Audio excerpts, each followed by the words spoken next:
The year is 2024, and the Cars diecast line is pretty much in the same spot as it was in 2023. These are two very similar years. Just like 2023, this year continued to use the same exact card back style, the style first introduced in 2022.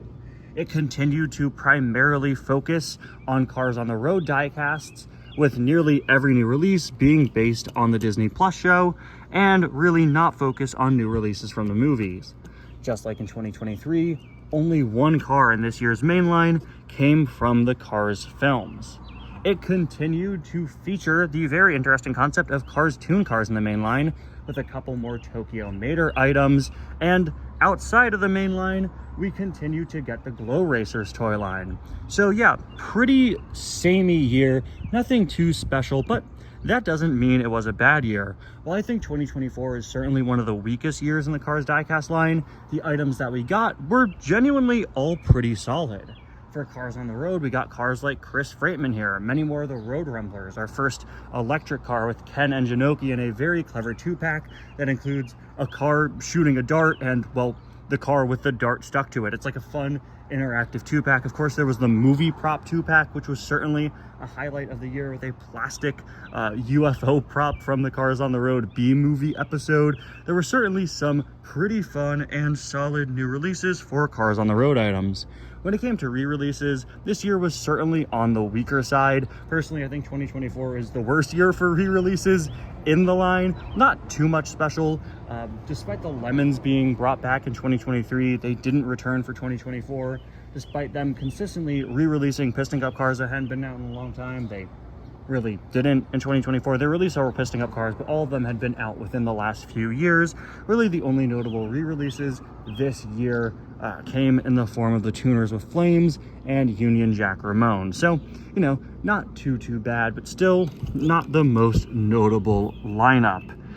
And I think that's really how people remember this year, because with how samey it was to the previous years, people were starting to get tired. On the Road wasn't really all that relevant anymore. People were starting to get tired of getting nothing but releases from this and not much from the movies. And a lot of people just weren't too interested in what was going on. But luckily, 2024 did have some very solid highlights. Like I said, the new releases themselves were all pretty solid, even if people weren't as interested in where they came from. But there were still some very cool concepts, such as the metallic NASCAR line. Yeah, the 2021 NASCAR diecast line returned this year with new metallic variants of the pre-existing characters, and they were much more widespread with a massive marketing campaign. While a lot of these are peg warmers and are still peg warming at every Walmart I go to this day, a lot of people were very happy, since the original NASCAR line was pretty hard to find, and now you could easily get your hands on any of them. In addition to the metallic variants, they also designed a brand new McQueen, which is an absolutely beautiful item and an easy number 2 for my favorite car of 2024. And then, of course, there was the GRC.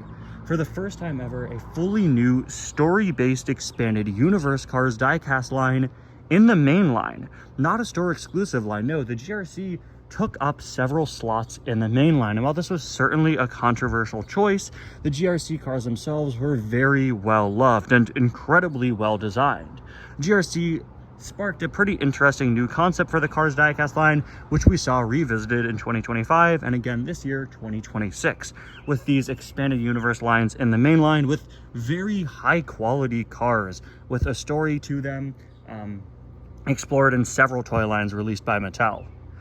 The GRC cars existed here in mini racer form. We got one color changer in 2024 for them in the form of McQueen. We'll talk more about how they expanded that idea in the next episode. But yeah, here they did some interesting stuff. The GRC bringing back World Grand Prix racers with brand new variants. And while, again, the concept of them being in the main line was pretty controversial, they are very well designed, well made, and well liked items. The GRC cars are really great, and honestly, many of them could have made our spot in this video. So yeah, pretty controversial year here. This is one of my all-time least favorites.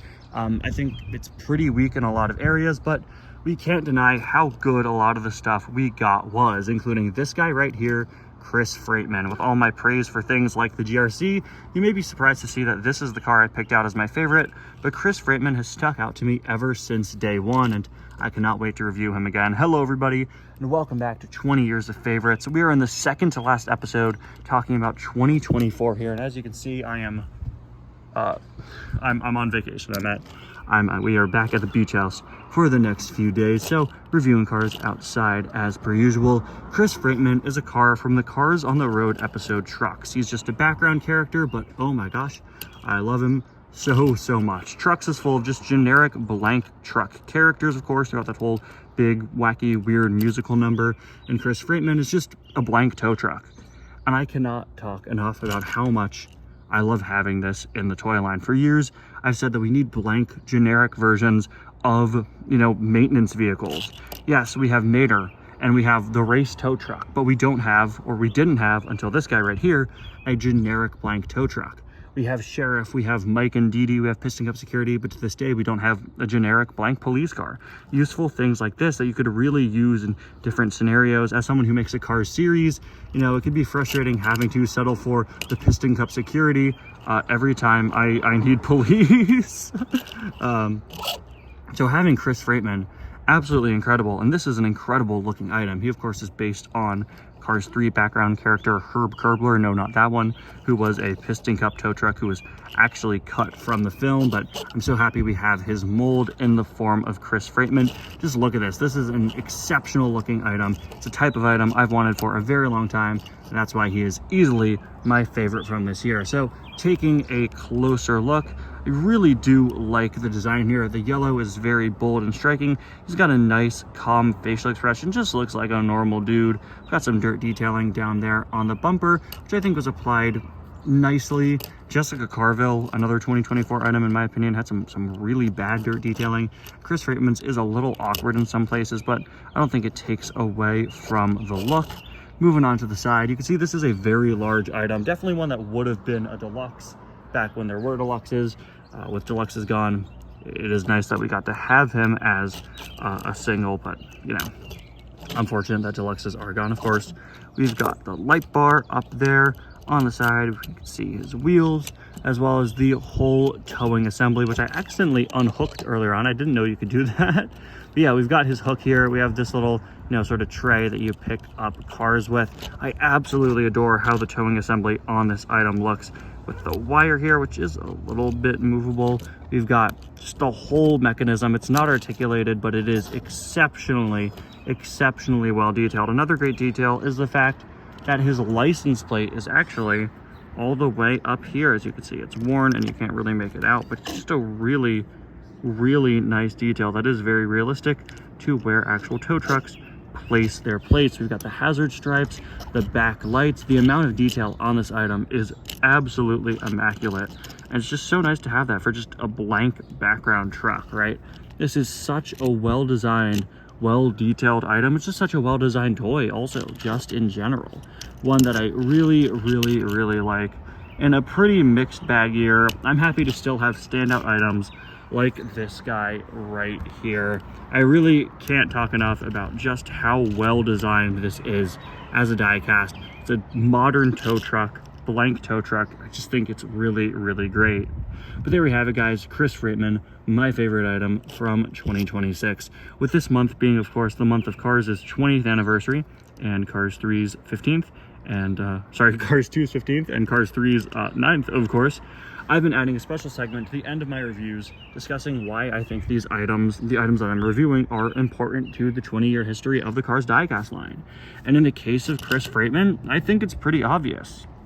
He's a regular, blank, modern tow truck. Something that's great for both collectors and kids. It's just a great toy. Kids love tow trucks and maintenance vehicles, and they love rescue vehicles, and we'll see that capitalized on next year in the next episode. But I just think as a collector, as someone who makes videos, this is such a great useful character to have. I think kids would absolutely love it as well. Just a great concept, and a regular blank tow truck with something missing from the diecast line for far too long. Anyway, guys, thank you all so much for watching, and I will see you guys next week, where I will be back at home for the grand finale of this series. Bye now.